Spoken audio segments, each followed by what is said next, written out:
જામનગરની જીજી હોસ્પિટલમાંથી ચિંતાજનક સમાચાર સામે આવ્યા હતા, જ્યાં શંકાસ્પદ ચાંદીપુરા વાયરસના લક્ષણો સાથે દાખલ કરાયેલા 4 બાળ દર્દીઓમાંથી એક બાળકનું સારવાર દરમિયાન કરુણ મોત થયું, જ્યારે અન્ય 3 બાળકો હાલ આઈસીયુના નિષ્ણાંત તબીબોની દેખરેખ હેઠળ છે.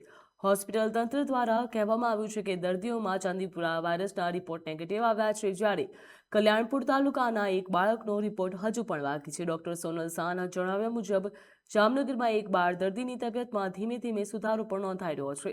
જીજી હોસ્પિટલમાં આઈસીયુ તમામ આધુનિક સુવિધાઓથી સજ્જ છે અને નિષ્ણાત ડોક્ટરોની ટીમ સતત બાળકોની સારવારમાં વ્યસ્ત જોવા મળી રહી છે. આરોગ્ય વિભાગ દ્વારા સમગ્ર સ્થિતિ ઉપર નજીકથી નજર રાખવામાં આવી રહી છે. રિપોર્ટના આધારે આગળની કાર્યવાહી હાથ ધરવામાં આવશે. જામનગર જીજી હોસ્પિટલ ખાતે ચાંદીપુરા વાયરસના શંકાસ્પદ લક્ષણો સાથે કુલ 4 દર્દીઓ દાખલ થયા હતા. એમાંથી એક દર્દી જે જામનગરનો છે તેનું મૃત્યુ થયેલ છે અને બાકીના 3 દર્દીઓ અત્યારે દાખલ છે અને સઘન સારવાર હેઠળ છે.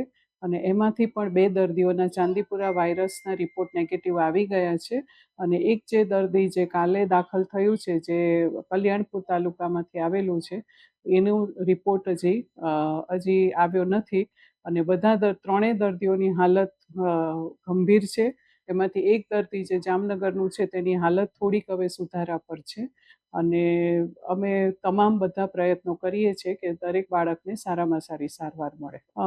અત્યારે અમારી પાસે જેટલા દર્દીઓ આવે છે એટલા માટે અમારું જે ઇન્ટેન્સિવ કેર યુનિટ છે તે તમામ સાધનો સુવિધાઓ સાથે સજ્જ છે અને તમામ ડૉક્ટરો પણ ખડે પગે બધા દર્દીઓની સારવાર માટે હાજર છે.